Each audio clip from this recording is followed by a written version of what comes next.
Hi, it's me again. I don't think I tested my mic. It's me again. I'm sure it'll be working fine. It's plugged in, right?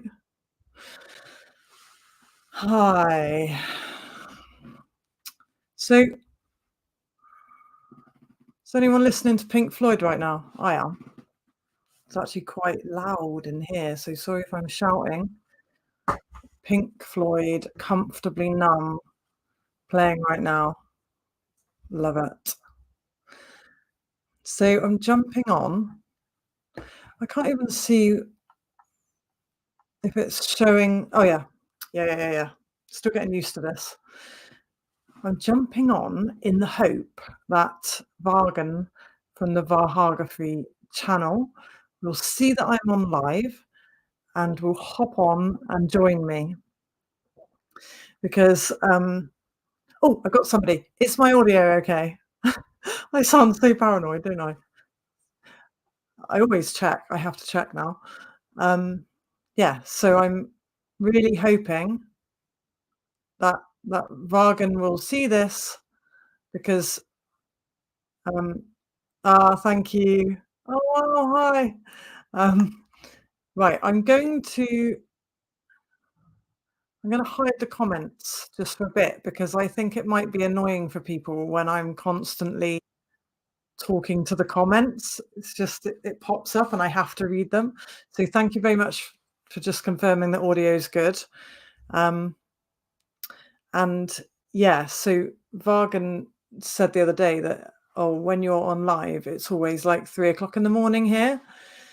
But I like to do these things spur the moment. So I thought, okay, I know that this time is a good time in America. It's around like morning for him because we've gone on lives together at around this time in the past. So I thought, okay, I'll go on at this time and in the hope that he's sat at home editing some photos and he pops on YouTube and sees me here and then he joins me. That's what I'm hoping. So while we're waiting for the magic to happen and for us to be joined by Vargan, I'll tell you about my event today that I wanted to go live at and I couldn't. Shall I move over there a little bit so you can see my photo that I did of Adam? I absolutely love lighting people in the studio. That was done in the garage. Yeah, that was done at the garage at the last place we lived. That shot behind me. And I just literally had, what did I have? My two Ellenchroms. Actually, might have been one of them that worked. My strobes, and it was so much fun. I love a rich black background, and it can be quite a challenge to light the subject without letting the light like pollute the rich, deep black backdrop. So I quite enjoy lighting from behind very carefully so it doesn't hit the background.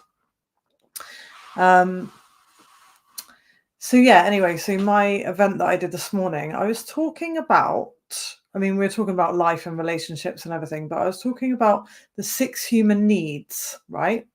And how anything in your life, like having children or your career or the people in your life, your hobbies, your social circle, all these things can like help to meet the 6 human needs. And I've really sort of been looking at my own life, of course, but it's been helping other people. So I just thought I could share that while I'm waiting for Vargan to find me. He doesn't know that I'm doing this, so it's we'll just see what happens.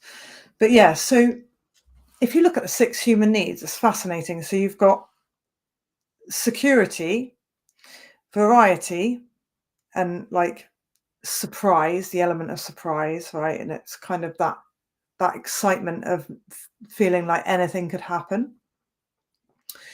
Love and connection, feeling of significance, and those are the those are four of the six human needs that are kind of really we need to really feel all right, and if one of those isn't being fulfilled, that's when we start to feel a little bit kind of like something's amiss, a little bit out of balance. And then the other two of the six human needs are growth and contribution. And that's when you start to really feel that fulfillment in your life, that contented feeling. And so I was looking at like photography as a career and in relation to the six human needs. And I realized that like back in the day, my photography career gave me that sense of security. So, so they say that everybody values one of the six human needs more than all of the others. So some people might really, really need a lot of excitement and variety in their life, and but other people might value security more. And that's where, if you're in a relationship, you've got a relationship with two people that really value the two different needs more, then it can cause conflict. And it is so fascinating and helpful to understand the six human needs in terms of understanding yourself and everybody around you. It is one of the most valuable things that I've learned. It really is. So yes, the security and the stability that the income gave me from my photography career, obviously that was meeting that need, right? I also feel like it met the need for variety and the kind of excitement of a career with just so much varied work, being able to photograph so many different things, events, and meet different people. And it is one of those careers that can really lead you down some very special paths. So, love and connection.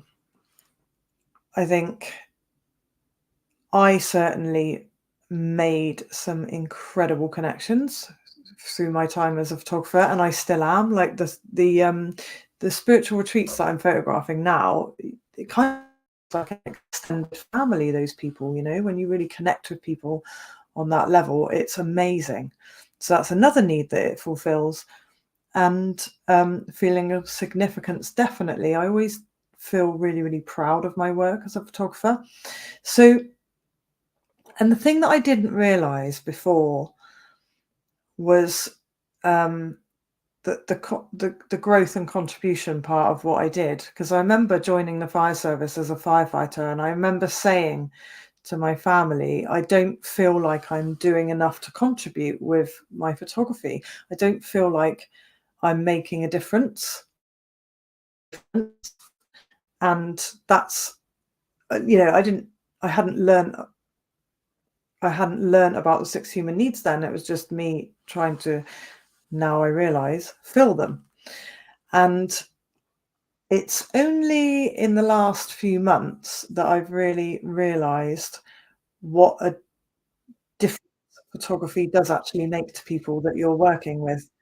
It really can, as I keep saying, and I've said in videos recently, it really can be life-changing when are you are shown yourself in a new light, when you're with a photographer who kind of brings you to life. So yeah, it kind of it got me to thinking how in life we are all, whether we know it or not, trying to fill our human needs. And they say that the six human needs is what drives all human behavior. And it's really fascinating to recognize, like, oh yeah, I was behaving in that, I was doing that because I was trying to feel significant, or I just wanted some excitement in my life. And sometimes you can go about it in not so healthy ways.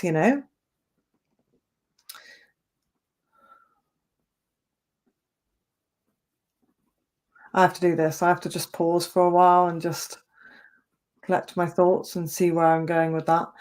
And also, I wonder who's with me right now. I wonder what is going to resonate with that one person, you know?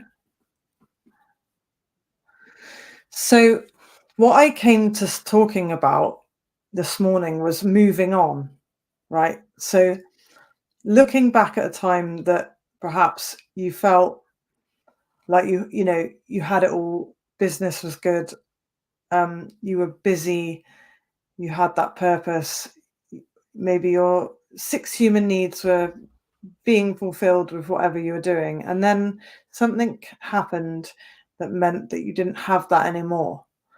And so I did a bit of an exercise with my group this morning where we let go of, we, like, I'll share it on one of my later videos, but like when you perhaps want to have a little change in the house, and you want to get some new stuff in, like some new curtains and a new rug and a new plant, whatever it is, you want to freshen the place up, right? And so you have to have a good clear out first, don't you? You have to get rid of all the old stuff to make way for the new stuff. And it's really refreshing. But you wouldn't just go out and buy a load more stuff and put it on top of the stuff that's already there, right? So I feel like when we're coming to this stage in our lives that we haven't got something that we used to have, or a situation is ending, or it feels like a door is closing, it's like we have to do a little bit of clearing away internally to really let that go, because it makes room for whatever is meant to come in, and whatever is coming your way to come in. And so we did this exercise where we really tapped into, oh, sorry, the Time by Pink Floyd has just come on, and it's very, the one where there's loads of bells ringing, um, alarms. It was a bit too much. Yeah, we really tapped into this place where I took the people back to kind of happy times from their past that brought them joy, and the times where they did feel like their six human needs were being met. They did feel fulfilled, they did feel like they were contributing, they felt secure, they felt loved, they felt there was a lot, enough variety and surprise in their lives, and they perhaps felt significant or proud of themselves in some way. And then we just really fell into all those times, into the heart space, and we focused on that good feeling, and we focused on the gratitude, and it was like pulling through, rather than focusing on it in a way of, I've lost that, I don't have that anymore, right? It was pulling it through into the now, feeling it in the heart, and then welcoming that good feeling into the future, to notice and recognize all the small blessings that you can expand by feeling them in your heart. You can just seeing a robin in the garden, and you can hold that and you can expand it. And I feel like when you do that, you're creating this magnet for more blessings. And you just, it's like we were cultivating a way of seeing good in every day, and pulling more in. It was really, really, it was a good session, and you guys couldn't be there because I didn't have my mic and I couldn't set that up, but I will do it one day. Um, Oh, um, I'm just gonna ask, is it Steen? If you'd like to jump on with me, you're more than welcome. I got a gentleman here, um, who's got my D3 actually, and he's editing a photo that he took today at his daughter's trotting class. He's listening to me talk, so I better say something interesting, hadn't I? I never really plan these things because I feel like it happens more naturally if I don't. Oh wow, huh, I got your name right. That's cool. Um,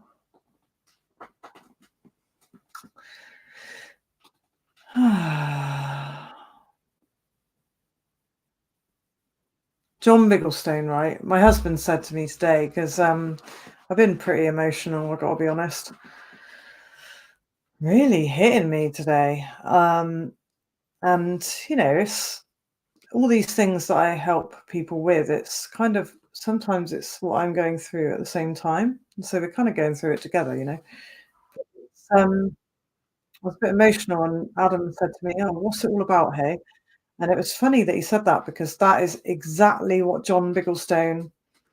You're all familiar with John Bigglestone by now if you're regulars on my channel. He this My channel is in memory of John, and we used to we used to say to each other, we just used to ring each other up and say, "What's it all about, eh?" And he'd turn up at my door with some croissants, and for breakfast, and I'd open the door and he'd say, "What's it all about, kidlet? Put the kettle on." Right? And he'd just come in and we'd just sit there and we'd just talk and talk and talk. And sometimes we talk, excuse the language, absolute bollocks, right? But it was ace, you know. And we both had this similar fear, right? Oh, maybe I shouldn't say this. I don't know. Would he mind? You mind me saying this, John? It's funny though, right? Okay, I'm just going to say it, right? So John said to me once, one of the things I worry about is that I'll die, right? And no, and nobody will find me, for like a week, and it'll be horrible when they find me. And I said, John, I worry about this. I worry that I will die and my son will be sat next to me. Like it's horrible, isn't it? I feel really weird saying this, but it was a conversation that we had. And so we came up with this crazy agreement, right, John and I, that we would text each other every day, just one word, saying alive. So we would know that both of us, if we didn't get that message, it would alert the other one to go and check in on that person, check in on each other. Mental. Yeah. And I think that the whole John era is probably part of what I'm grieving, really, because that whole stage of my life was the whole my whole photography career was held in the energy of our friendship because that's where it all started. My career started with me walking in to John's studio and saying, "Hi, I want to be a photographer," and that was that. We started going to London together and all sorts. And it was my son's childhood. It was the years. That saying, there's a saying, and I've been reflecting on this a lot lately. These are the good old days, you know?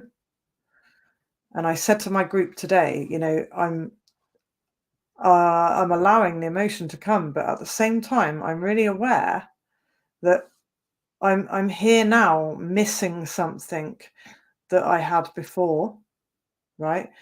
But in another 5 or 10 years, I could be looking back at everything I've got now. And so there's this there's this allowing of what you're going through and honouring that and letting it go and letting it flow and letting it come and feeling everything intensely. But there's also this consciousness of really taking in the now and feeling every blessing and making it bigger in your heart and bigger in your mind and just thanking for everything, because I think gratitude when I'm struggling is probably the biggest thing that gets me through. So what about you guys? Has there been something, and maybe it is a photography career, or maybe it's that thing that you wanted to do that you never did. What is it for you guys that you're sort of moving on from, or you're letting go of, and you're stepping into it's like you have to step into this holding space, right, where there's sort of like a bit of nothingness, right? It's like up in the air a little bit. What's the word? You're in limbo, right? And you feel this loss, but that things are going to be good, but you're in this holding space.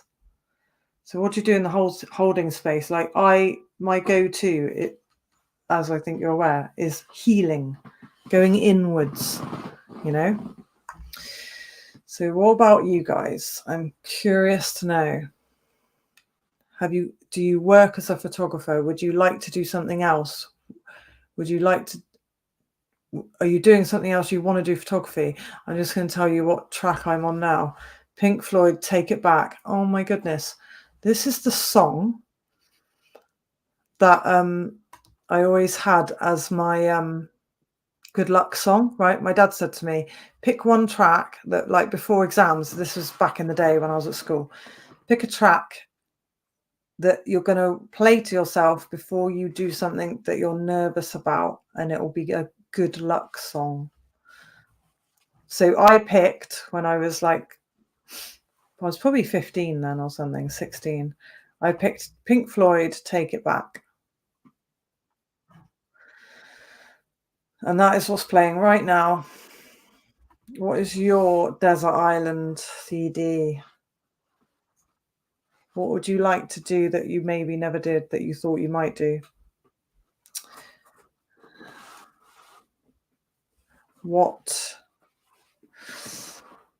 I nearly said, what camera do you have? But then that's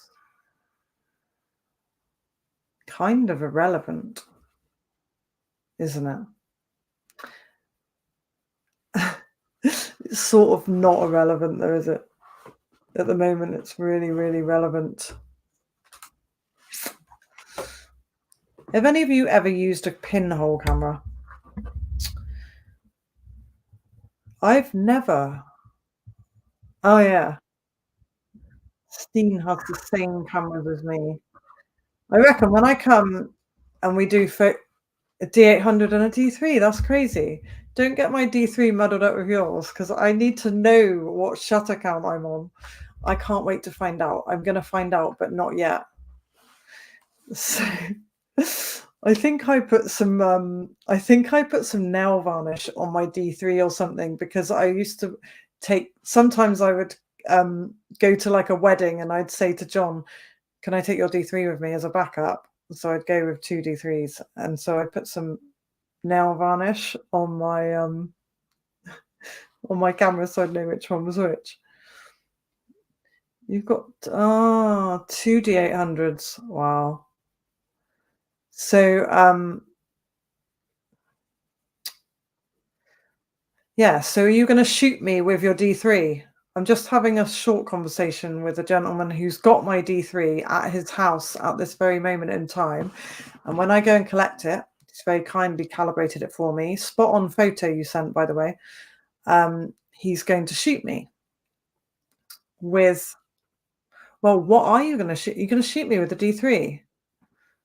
Do you wanna shoot me with my own camera, my own lens? That'd be fun. And it's funny because the other day I said, "What have you got any preference on what I wear?" Right? And they came back with the exact answer that I always say to people, right? The exact answer. Like, pale pastel colours are nice, nothing too this is what I say to people, my go-to response. Pale pastel colours, nothing too dark. White can be a bit tricky, but no, like, crazy garish patterns, really, Just subtle mid-tone colours, I think, work really well. So, yeah, that's what I'm going to do. So we haven't got Vargan yet, have we? Where are you, my dear friend? I hope you're having a good time, whatever you're doing. Hope you're so what time is it there now? So it's 8:30 p.m. in the UK. So in America, it'll be, I reckon it's like 11 a.m. ish, is it? Maybe he's gone out for a lunch date. You never know, do you? So I'll give it another few minutes and I'll see if he turns up. If not, he'll just see this on my channel. That'll be nice, won't it? So is anyone finding this whole human six human needs thing helpful? Yeah, it depends on where he is in America. Yeah, good point. I don't know, to be fair. Somebody at my photography club the other night, so I'm rekindling my old photography club. So we had a bit of a reunion the other evening in the pub around the corner. And it was so funny because one of the gentlemen there, we all sat around the table and I can't remember what was said. One of the gentlemen was asking a question and John, his name's John as well, John McCourtney, said, "Oh, go on YouTube and look up somebody called Jared Polin. He'll really help you with your photography." And it was just really funny, like, to hear that name said out of, context. We're sat in a pub in the local, sat in our local pub talking about photography, and Jared's name comes up in conversation. So I don't know, it just tickled me. So yes, I want to do some events, photography events locally. I hope one day there'll become some sort of ticketed event thing, and it'd be great to live stream them, as I've said. But just to really inspire people again and get people out with their cameras, because a lot of the people from the club that I ran before have been saying, "Oh, I just haven't picked up the camera.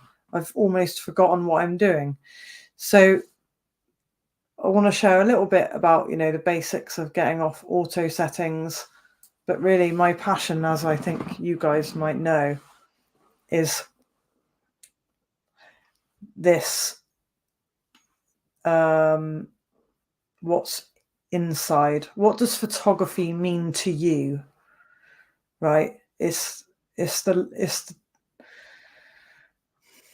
connection thing for me, that's what I want to talk about. I want to talk about what is it about photography that draws you to it? What is it that wants to be expressed or needs to be felt or needs to be heard or needs to be communicated with the world? What is it? Or maybe it's not as deep as that for you, right? Maybe it's that buzz of getting a shit hot photo, you know, and sharing that with the person. Or if you're not shooting people, that excitement when you get a shot. Like, I always imagine how the photographers must feel on like wildlife programs, when they've just captured like a whale jumping out the sea, or a shark, or and the magic is for me is that moment will never, I know it's such an obvious thing to say, but that moment will never, ever, ever, ever be there again, ever. That very moment that they were there, that they captured that.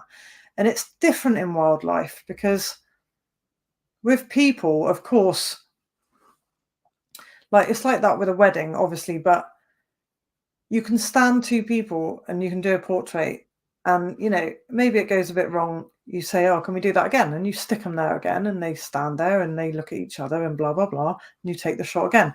But in wildlife, isn't that magic that when you've got the shot, you know that nobody else in the whole entire world, unless you're stood with a photography group, nobody else in the world will have that shot because it was that creature at that moment seen by you at that from that exact viewpoint, with your exact choice of camera, lens, filter if you've got one, and that moment is yours, you know.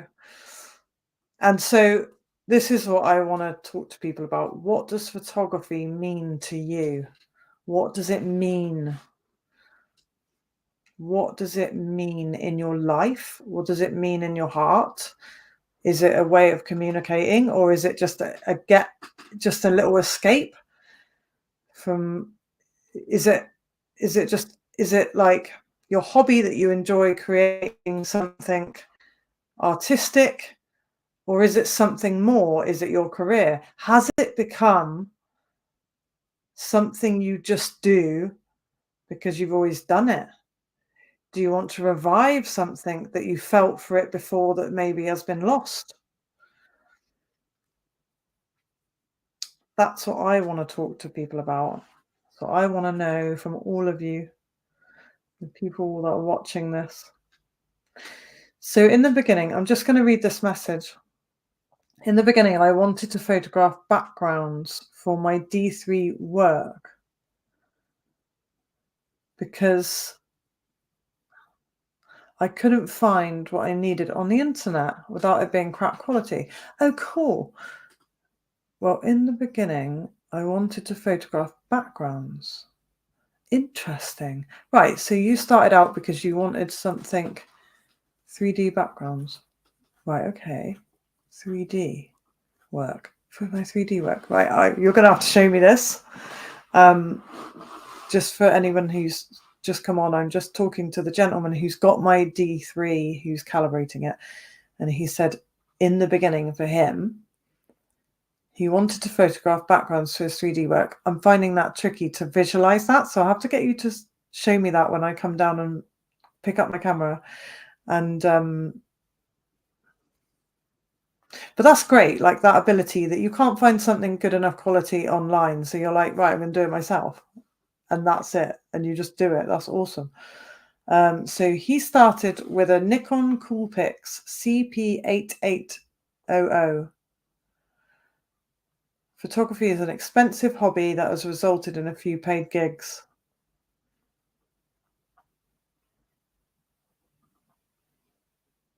Oh, he's not the guy calibrating my camera. But you are, aren't you? You're with, but is it your brother that's calibrating the camera? Have I got the wrong person? Oh, that's going to be so embarrassing if I got the wrong person. It's your brother, though, isn't it? Oh dear. Okay, so we've got somebody. It's a mystery. No. Oh my goodness. I'm so sorry. Do you know what, right? When you do some YouTube videos and then you get comments, right? You get these comments, and I'm so sorry that I got the wrong person. It's literally just so me. So I get a comment, and it's easy to reply to the first comment because you just go into YouTube Studio and it's there, right? So you can reply to every comment. But then if you get a response to your response, you don't get told unless you get an email. So it's really easy to miss the thread, if you see what I mean. So if anybody If I ever don't respond to something, it's just been missed somewhere down the line. I I'm really conscious of this, but,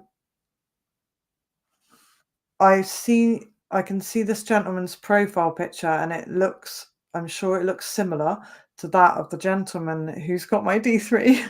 So I thought that I was talking to that guy. So sorry about that, but anyway, it's nice to talk to you, and I would love to see your backgrounds. So if you've got anywhere that you can share that online, I'd love to see them. And is it something that people could use? Is it something like, I never got the hang of the green screen thing. John Bigglestone shot me once in front of the green screen, and the green, where the green was sort of glowing on my face, and I didn't. I'm What I've done on Photoshop, I've really self-taught, so I'm not amazing on Photoshop really, but I didn't know how to get rid of that color cast of the green. So we've got a gentleman here, Steen, who's created. Am I right in what I'm saying? You've created your own backgrounds. You wanted backgrounds for your 3D work, so you created them yourself. Like, do you sell these things? Um, yeah, I'd love to see them. So, well, don't think Vargan is going to see me on here. So, has anybody got any questions? I've only got 3 people watching, but it's really nice to know that there is somebody out there with me in the ether.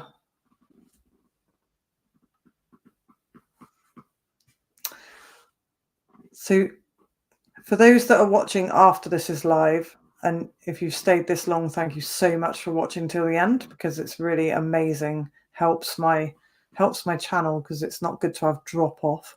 But so let me know in the comments what photography means to you. What does it mean to you? And actually, I think if Vargan is watching, I think this is going to be so interesting, because Vargan's got a really big heart. He loves helping people.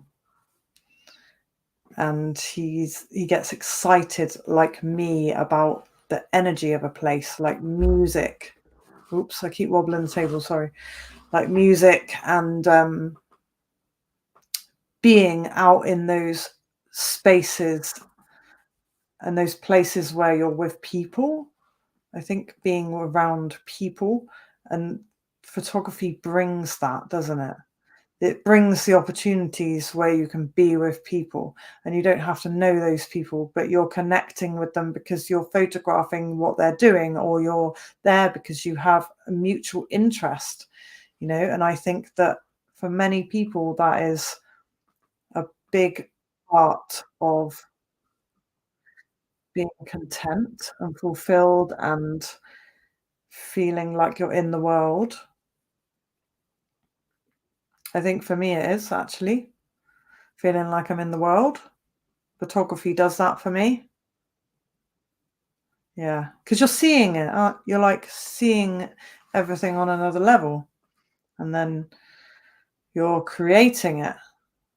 You're capturing it and creating it at the same time. Amazing. So I'm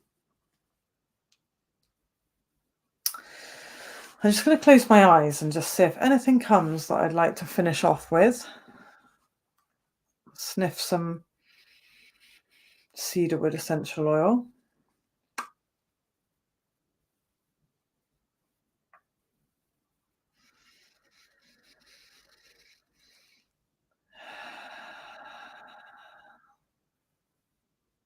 Does anyone that's watching me now, does anybody watching me now have a ZF? Nikon ZF? As you may have guessed, that is the camera that I would like. There, I've said it. I would like a ZF. And And I'd love to know if anyone's got a ZF that's watching now. It's just what lens to get because it's just what lens to get. No, it's just finding the money for a ZF. But I'd really like to just have one lens to start with, really decent 1.2, hopefully crisp lens that will kind of see me through many situations. So I'm thinking maybe not an 85 mil because that's amazing for portraits, but if I'm in a situation where I need that wider view, it's going to be restrictive. So I'd rather get a lens that's slightly wider and then just stand closer for those shots, that I want to be closer for. Um, but I'm not familiar with all the lenses that are an option for the ZF. So none of you have a ZF. They're watching. Actually, by the time Vargan watches this, he might have a ZF. Can you imagine? He's going to get one before me, isn't he? I just know it. Has he already got one? I must admit, I watched some of his shorts recently, but I haven't watched much YouTube because I've just been so busy. But yeah, I reckon Vargan might get a ZF before me. And now the cat is out the bag. That is the camera that I've got in my mind for all my wonderful pursuits in 2024. Right, I'm going to leave before my last viewer disappears because that will be sad to say goodbye to nobody. Oh, hold on. I have another comment. I'd really like to have the money for a Z6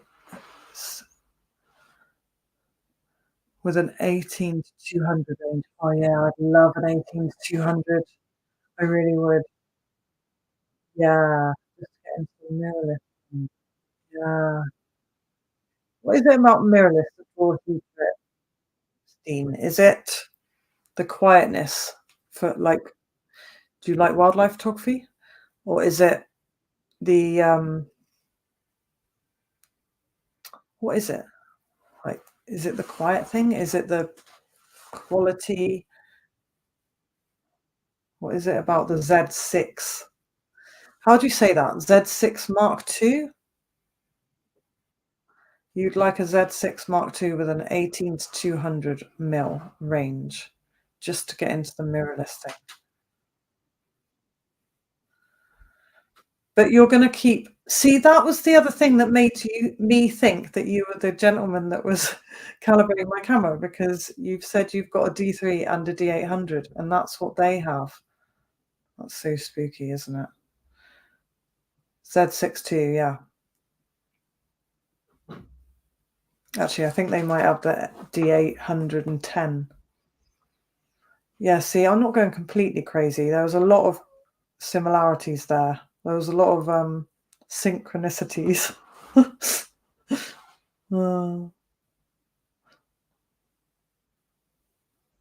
It is a coincidence. See?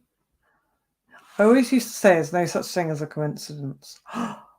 Everything's meant. I was meant to get that wrong there. Right, okay. This might be getting a little bit boring for anyone now who's watching this back. I've got 3 viewers now. Hi guys, who are you? How are you? What does photography mean to you? What are you shooting with? Do you have a ZF? And do you know if Vargan from Vahagraphy has a ZF yet? Because if he's beat me to it, wow, that's not going to be funny. You will totally beat me to it. I thought about getting a D810, but there's hardly anything different to the D800, so I don't think it's going to happen. That's really interesting. Thank you, Steen, that you just said that. There's a gentleman who was asking me whether he should upgrade from a D800 to a D810, and I said I haven't got a clue. And I said, hopefully one of my subscribers might know. Um, so yeah, there's the confirmation if that person is watching. Okay.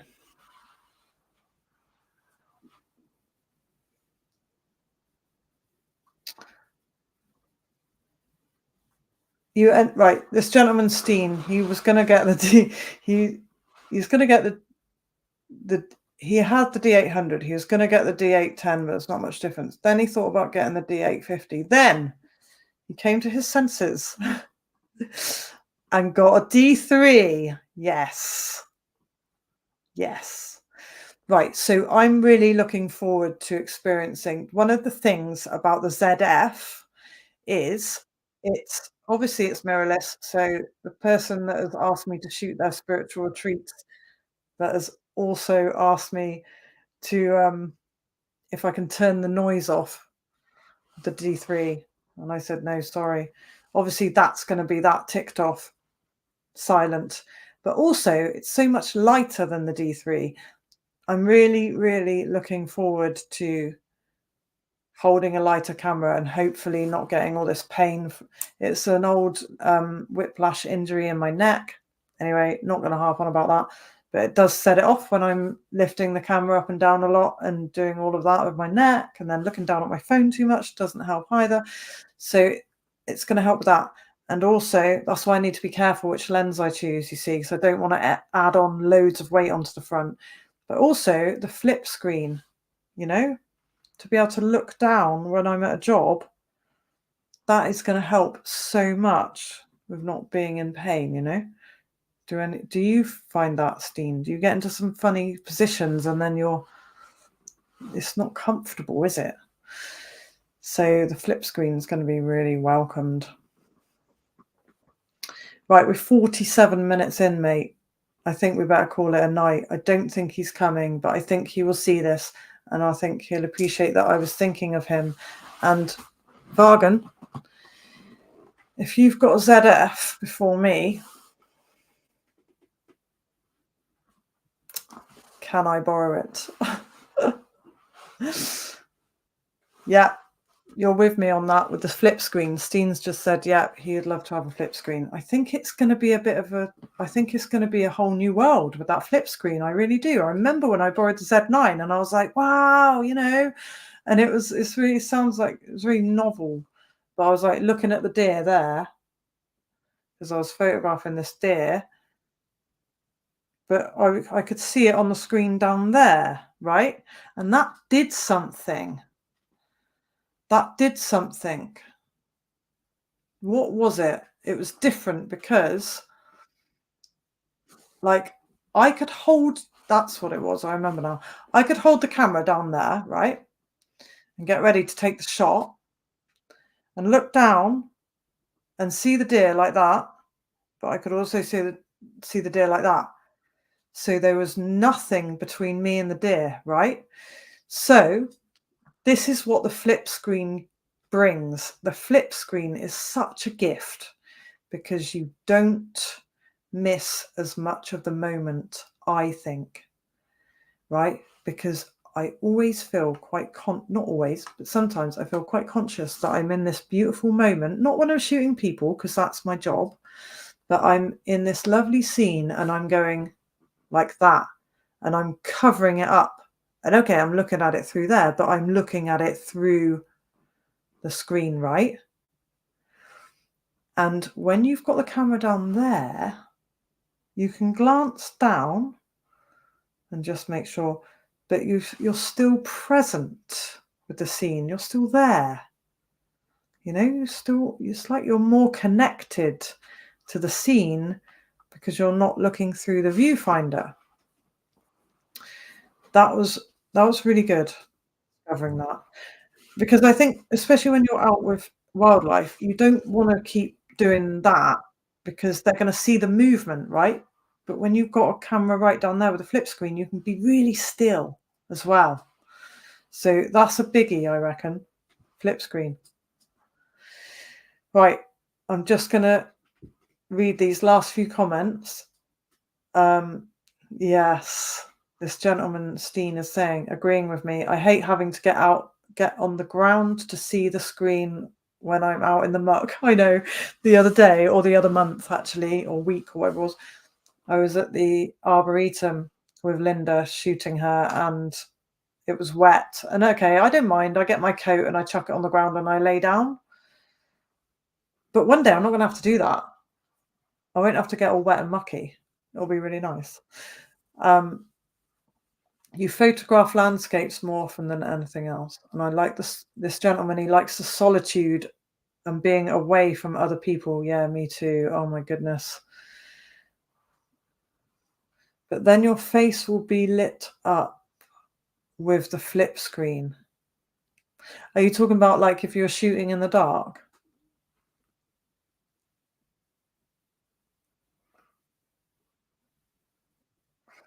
Yeah, I like that there's so many different types of photography. You can go and shoot people if you need some company, and then you can go out in the wildlife if you don't want the company, you know? That's weird, right? It says I have no viewers, but you're still commenting. That's weird, isn't it? Shooting wildlife. Yeah, so the screen would light up my face. Yeah, that's true. Yeah, I suppose that is true. If it was dark.